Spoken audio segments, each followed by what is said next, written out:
tutorial for a quilted Kusama jacket. Now, you may already be familiar with the Kusama jacket. It has been on the bestsellers of our creators collection for some time now. It's a fully lined boxy jacket with a funnel neck and big patch pockets, and there are some really lovely top stitch details on the raglan sleeves.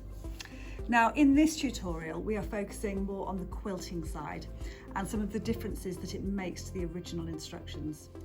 That said, if you haven't made the Kusama jacket before, then you will find plenty of hints and tips on techniques for the general making of the jacket as well. Now, this beautiful version that made by Tara was using so different viscose. Something I really love about quilting is how it opens up the possibilities for the fabrics that you can use to make your jacket. Of course, you would never usually use a viscose for a jacket. It needs something much heavier like a wool or a boucle. But when you add the interlining, you are effectively creating your own heavy fabric. And in this video, we're going to show you the materials that we used and what you will need to buy to make a quilted version. So it's all in the planning, and Tara is going to start out by doing several sample pieces to show you the options and the different effects that you can get. This will help you to choose your fabrics and your quilted design. A lot of work for this jacket is done before you even start putting it together.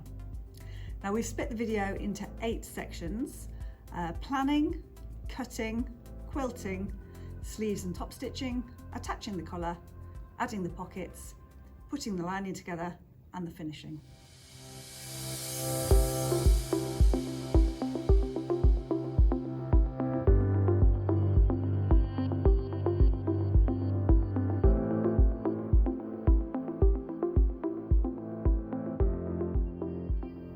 So the materials that you're going to need are outer fabric. You need to look at the instruction book for the quantities of this because it does vary with the width of the fabric and the sizes. The lining fabric, again, see the instruction book. The bump into lining, now that is a medium weight that we've used, which is 180 to 200 grams, and you will need the same quantity as your outer fabric. Buttons and poppers. There's also optional top stitching or embroidery thread. We say this is optional because we've actually used normal thread, but if you want to use embroidery thread, it does give you a lovely finish. And there's also the optional embroidery foot for your machine. Again, we say that this is optional because if you are doing a straight line quilting design, you won't need the embroidery foot, but we have done a very, very curvy pattern, and to achieve those smooth curves, you do need an embroidery foot.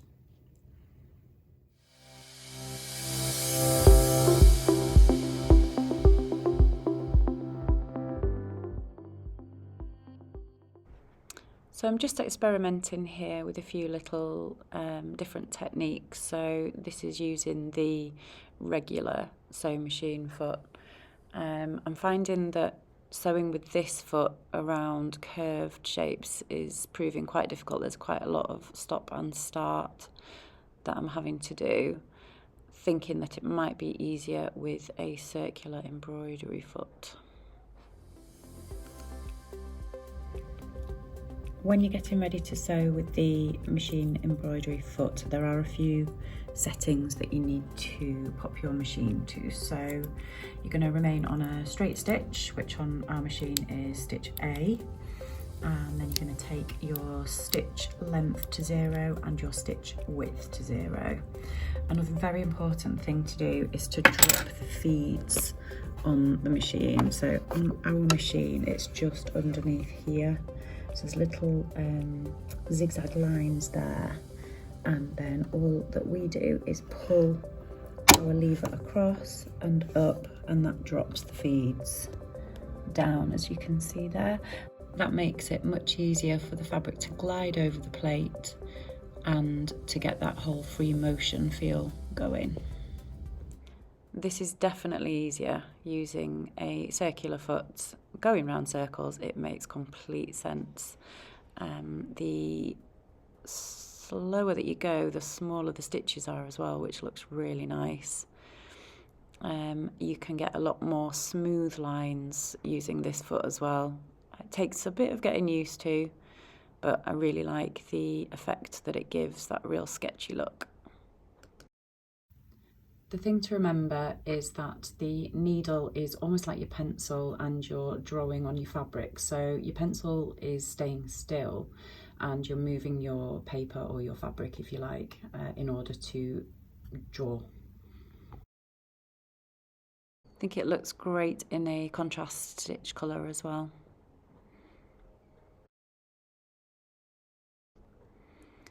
So we've done quite a lot of curved edges. I just want to try a straight quilting technique as well.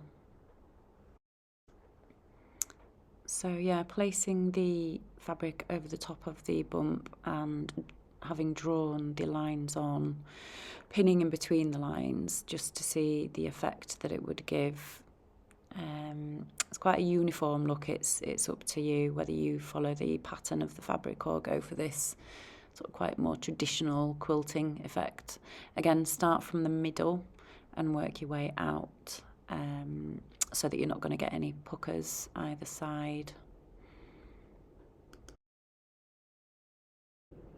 So it looks quite nice. It is quite traditional. I've used a friction pen so you can iron off those marks after, and you can go diagonal through the squares if you so wish as well. So I think I'm going to try a different approach with this one and just do a very random stitch. Have a little bit of fun with your machine. You don't have to stick to the lines. It's like being a little child again and colouring outside of the lines. It can look really quite cool. So just go with it. There's no rules when it comes to free motion embroidery. Just do what you feel looks right, looks good. So yeah, just having a little bit of fun here, seeing what I think might look quite good. And again, a contrast stitch always stands out.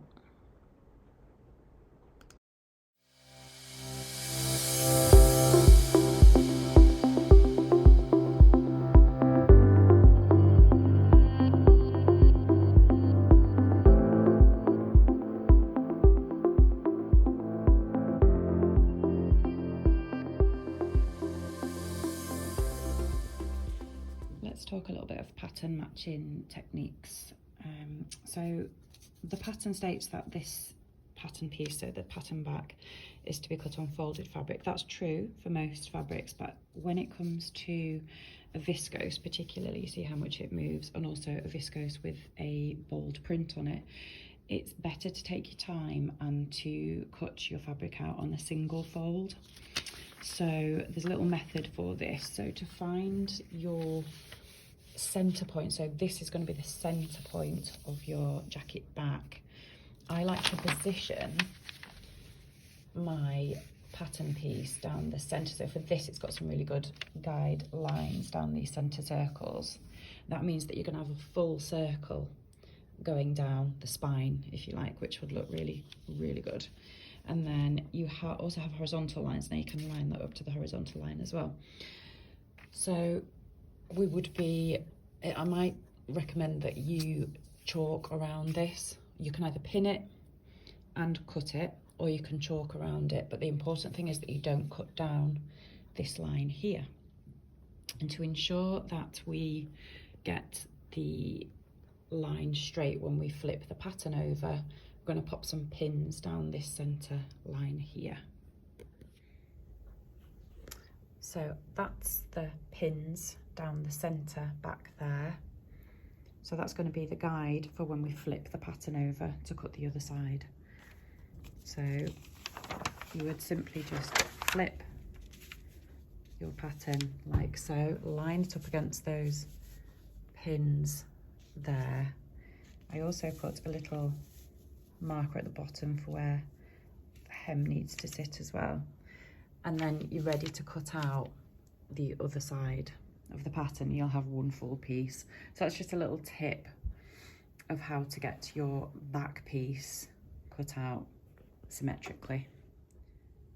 Moving on to the front pieces, again, cut this out singularly. And the important thing to remember is to line up the hem of the front piece in exactly the same position that we lined up the back piece, and then you will get that lovely linear pattern repeat going around the jacket. and just make sure that your edges are a good 90 degrees up the circles, and cut out individually. Use weights to cut out, or use pins, and then cut out with either a rotary cutter or scissors, whichever your preference is. For the sleeves, I would cut them out in the same manner as the back. So single fold fabric, again, pins down the centre of the centre line because it is a symmetrical sleeve pattern, and then flip it over and cut around. And again, you can finish both sleeves at the same point. It would give a really good look. And again, I would aim for the circle to be going down the centre of the sleeves as well, or whichever pattern you have to go down the centre of the sleeves. And remember, you've got to cut 2 sleeves out.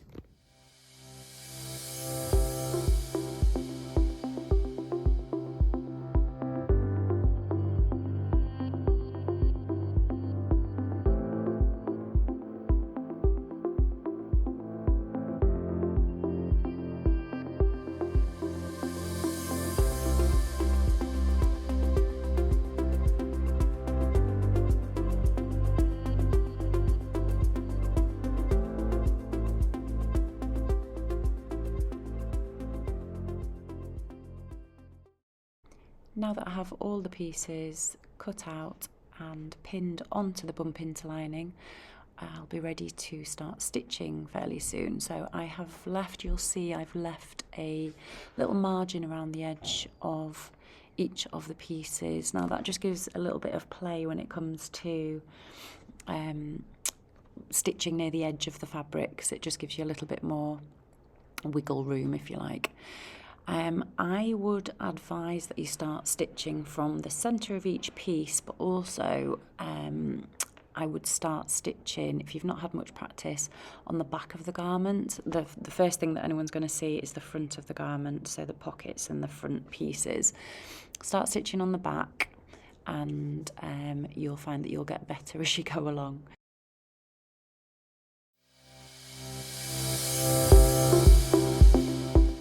So we're going to do foot down, needle down, start stitching from the centre, and just let the machine foot do its thing. Remember, it's free motion, you don't need to force it too much, and don't go too fast. You get really nice little stitches if you let it go a little bit slower.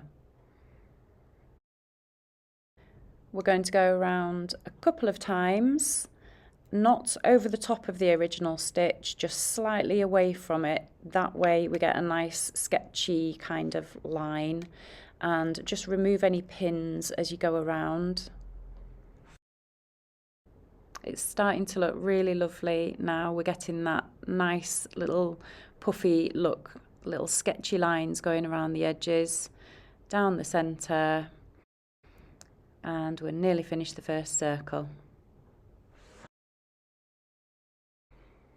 You might find that the pattern that you're stitching around is quite fluid, so you don't have to lift your needle up and stop and start, especially with this round circle design. One thing that you might notice is that you go through an absolute ton of thread. I think I probably refilled my bobbin at least 10 times for this jacket. Give each piece a little light press once you've finished the embroidery. It just helps to set the stitches in a little bit, and if you find that the shape of the pattern piece has gone slightly awry, it will reset it back into place. It shouldn't have gone out of shape too much because you will have pinned it beautifully. Now you can see it was worth spending the time pattern matching my pockets to the jacket front. It does take a little bit of extra time, and you don't have to pattern match if you don't want to, but I'm really pleased with how this has worked out.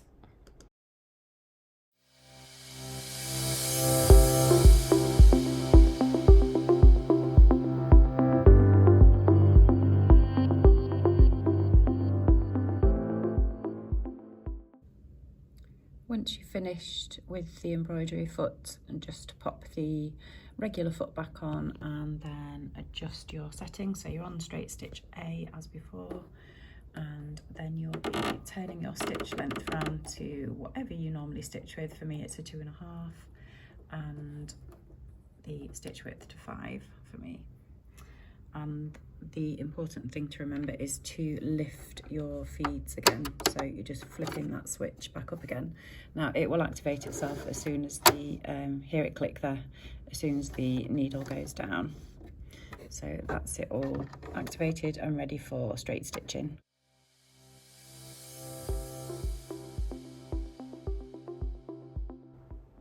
The next bit we're going to do is to stay stitch the curved edges, so both tops of each sleeve. We're going to do the front neckline pieces and the back neckline. Stay stitch using a number 2 stitch width and 1 centimetre from the edge. Now that we've stay stitched the edges, the next stage that we're doing is attaching the front section of one of the sleeves to the front section.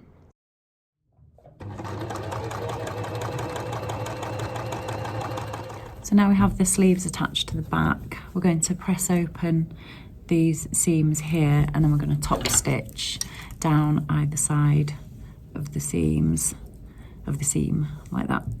Either side, both sides on the back, and then we'll repeat for the front when we attach the fronts as well. I find it helpful and beneficial to pin down the seam allowance prior to top stitching.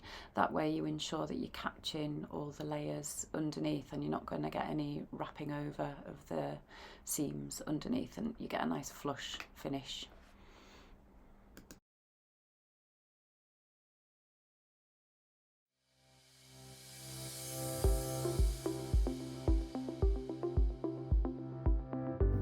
For the top stitching, I choose to use a number 3 stitch length, and we're going to use the presser foot as the guide. So this edge here will run along this seam here, and then when we flip it round, the same for this side, so you get even and parallel lines of stitching. So the next step is step 4, and we're going to attach the front pieces onto the side of the sleeve as we did for previously. So we're going to pin all along this edge here, stitch, press the seams open and top stitch as before.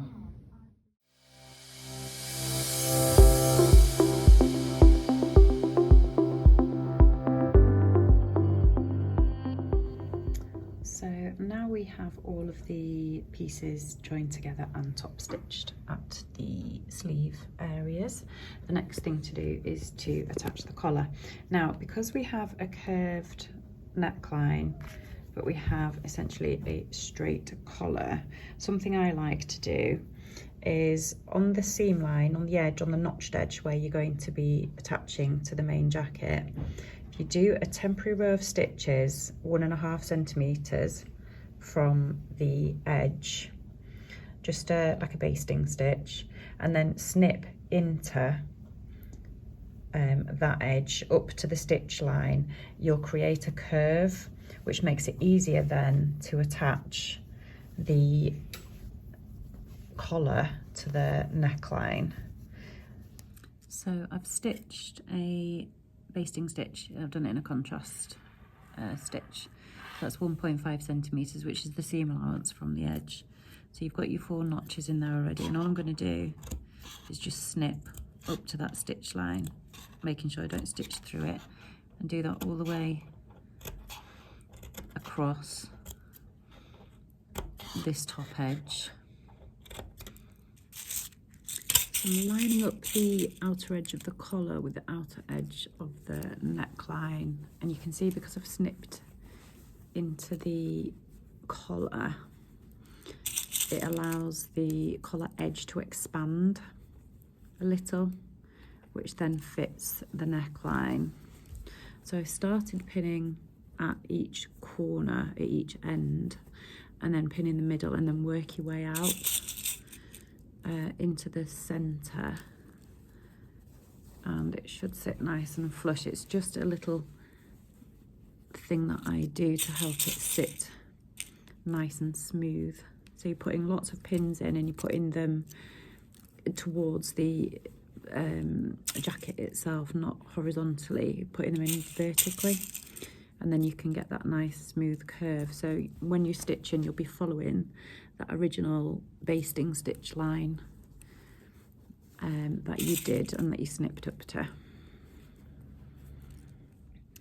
So that's all pinned in now, the neckline's pinned in, and you can see it's meeting beautifully at the edges there. It's got a nice curve, so I'm going to go ahead and stitch this, following that line there. So the collar is now stitched to the body of the jacket. So we snipped into the neck of the jacket. I like then to also snip into the curve of the body of the jacket itself, and then it just sits a little bit more flush. And then we're going to press these seams open like so.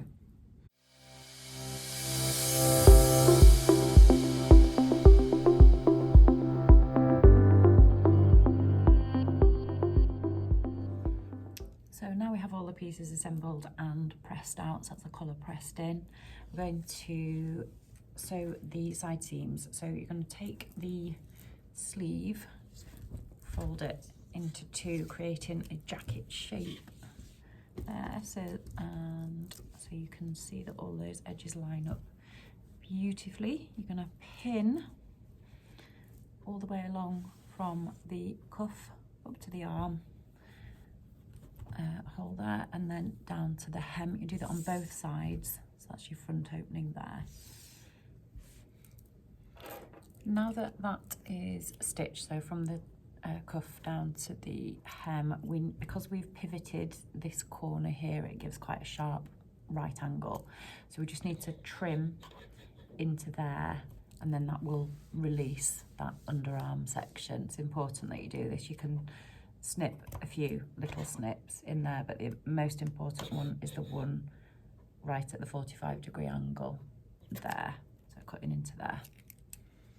So onto the pockets. So taking the top edge with the notch of the outer pocket, we're going to go right sides together with the pocket lining, so matching the notches up on the top. You'll see that the lining is slightly shorter than the pocket front. This will all become apparent later. So we're just going to stitch a 1.5 centimetre seam allowance across the top notched edge all the way across there. So now that the top edges are aligned, we're going to flip the lining down onto the bottom of the outer pocket, and you'll see that it pulls that top bit over, which is good. We're just going to pin this bottom edge here, but we're not going to stitch this part at this point. But we are going to stitch down the side seams, so we are right sides together here. So we're pinning the bottom, that's just to anchor it, and then what we're going to stitch is the sides. So there's the two sides, this is the top, this is the base, and these are the two sides. So we're going to stitch those with a 1.5 centimetre seam allowance, and then we're going to turn it through. Side seams are now stitched, so we need to bevel the corners, the top corners, so that when we turn it out it's less bulky. So just cut a 45-degree angle there, and then we'll turn this through and give it a press, and you should have something that resembles this. So we'll poke those corners out and give it a good press. These raw edges we're going to overlock together, or zigzag stitch if you don't have an overlocker. I'm going to overlock those together, and then we'll be ready to attach to the jacket. So repeat this for the other pocket as well. So your two pocket pieces should look like this now. So you have an overlocked bottom edge and stitched top and sides, and then you have that little facing section on the back at the top there, next to the lining. So now we're ready to pop these onto the jacket fronts. So assembling the pocket to the outer, you want to find where your marks are for your pocket position and line this up with what will be your stitch line. So you're putting your pocket right side together. So this is the hem of the jacket down here. And then just pin across the bottom edge of the pocket. So when you flip it back up, there is your pocket. And if you have a pattern and pattern matched, you can use this, as I have here, you can use this to help you guide the pocket position as well. So we're going to do that on both sides. So we're going to stitch across there. And then when that's flipped up into position, we're going to pin that, and you can slip stitch this or you can machine stitch close to the edge. It's entirely up to you, depending what finish you would like. I think with this one, because it is quite buoyant, with it being now quilted, I'm going to slip stitch the edges so it's an invisible stitch essentially. So I've hand stitched down the sides of each pocket now, and they're looking good, and we're ready to tackle the lining.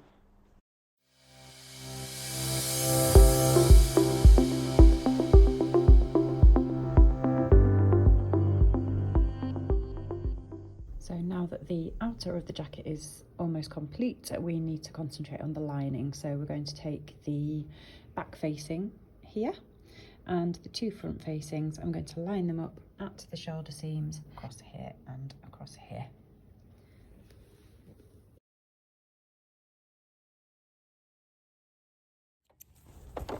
It's looking good, nice and flush. You want that smooth edge around your facings, that continuous smooth line. Now we are going to attach the sleeve lining to the front lining at the front section, so you can see the single notches there which will match up. The front section sleeve is now connected to the front lining, and the next thing to do is to attach the back to the back of the sleeve and stitch as before. The next thing we need to do, now that all the lining pieces are attached to each other, is attach the facing section, which will look something like this when it's constructed. So I find the easiest way to, because what we're going to have to do is flip that over right sides together, and we're going to be stitching two opposing curves together. Now, a little tip that I have is to stitch a 1.5 centimetre row of stitching around your curved edges to around about this point here. And then once you've got your 1.5 centimetre seam, you will snip into all the curved areas. Then it will become a lot easier to fit these two opposing curves together, because you can spread out this curve to a straighter shape, which will mimic this bit here. So we now have a long stitch, so I chose stitch length 4. We've stitched around this edge here, and then I'm just going to take a pair of snips and just snip in about 1 centimetre sections up to that stitch line, and that will just help to then spread out that seam and will help it to sit on the raw edge of the lining. A tip for pinning two opposing curves together would be to put your pins vertically as opposed to horizontally. Start from the centre, match your notches, and then work your way out to the edges, and then you'll get an even distribution of fabric, hopefully with no puckers or gathers, but check prior to sewing that you have a nice flat seam to sew. The facing is now pinned to the lining all around the edges, and I'm ready to stitch with a 1.5 centimetre seam allowance. Note I've put the pins heading vertically on the curved line makes it much easier to get a smooth finish. The facing is now attached to the lining, and we can now start to stitch from the cuff edge up to the underarm and down to the hem edge, clipping into the underarm as we did before. Time to attach the lining to the jacket at the neck point. So with the outer jacket facing right side out, slip on the lining over the top through the sleeves. So you've got your inner inside your lining there, and we're right sides together. You're going to line up the top neckline area. So we're not going down the sides at this point, we're just going to go around the top area here. Now it looks like it doesn't fit, but it does. The idea is that the jacket then folds down on itself inside. You'll see once you pin it into place. So again, I'm going to do, because it's a slight curve, I'm going to put the pins in going vertically down. Match your notches as you did before and distribute the fabric evenly. Start from the centre, work your way out to the edges, and you will get a nice smooth line. So there we have the top edge of the lining pinned to the top edge of the outer jacket, and we'll sew that with a 1.5cm seam allowance as before.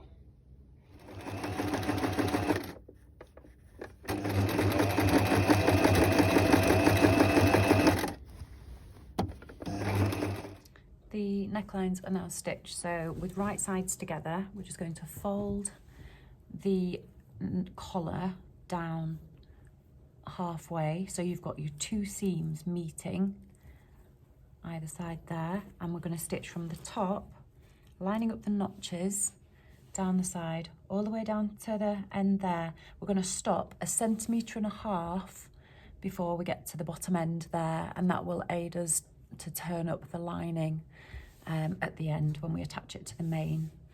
So you're matching these two seams here first, pinning from the top and stitching all the way down to 1.5 centimeters from the end there, so along this edge here.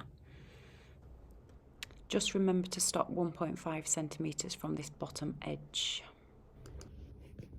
We have now attached the facing to the outer jacket, and the next step is to understitch. So we're going to understitch on this line here, that's catching all of the seam allowances on the facing side. We're going to do that all the way around as far as we can go. Won't be able to get up to the top corner, but just understitch as far as you can. Attaching the sleeve lining to the outer jacket at the cuff.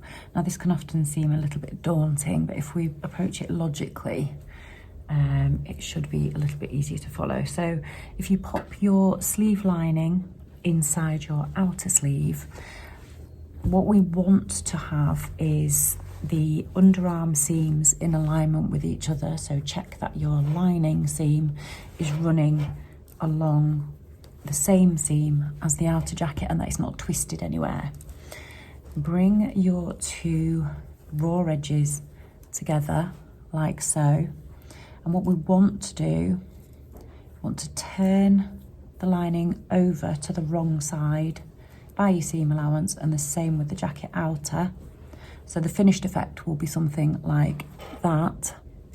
And then because you haven't sewn it up at the bottom, you can go in between the lining and the outer, put your hand right up in between the linings, grab that seam there on the inside and then pull it through. So you're holding the raw edges together that you need to stitch, okay? So we're going to be pinning all the way around that cuff edge like so. You see how the seams are joined up there? It's going to pin it all the way around like this. So this is the other sleeve that I've pre-pinned. So it's going to look something like that, like a tube of sleeve. So once it's stitched, you then pull your jacket back to the front. So pull the sleeve out. The lining then should follow. And you'll end up with that. And then you have your lining attached on the inside there, and you've got a lovely bit of facing there because the lining is shorter than the outer of the jacket. So a nice clean finish.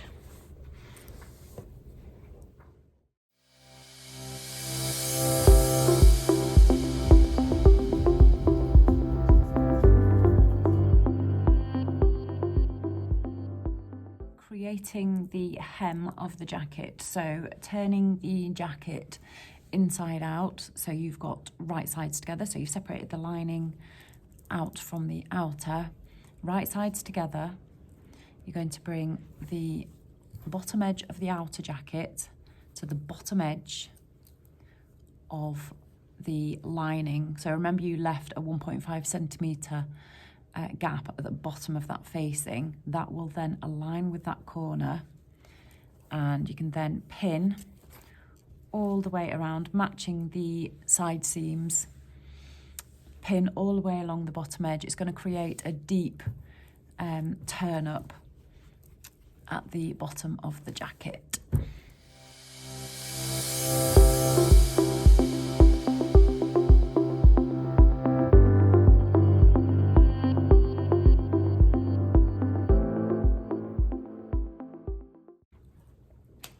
Remember to leave a 20 centimetre or so gap at the bottom edge so that we can then pull the jacket back through when we've stitched either side from end to end. Once you've pulled the jacket through the turning gap so that it is the correct way out, you'll need to close up the gap in the hem. So just pin along the lining as so and give it a hand stitch. Now we're going to do a little technique called stitching in the ditch, and this just helps to prevent the collar from slipping down. So we're going to stitch literally in this seam between the collar and the main body of the jacket.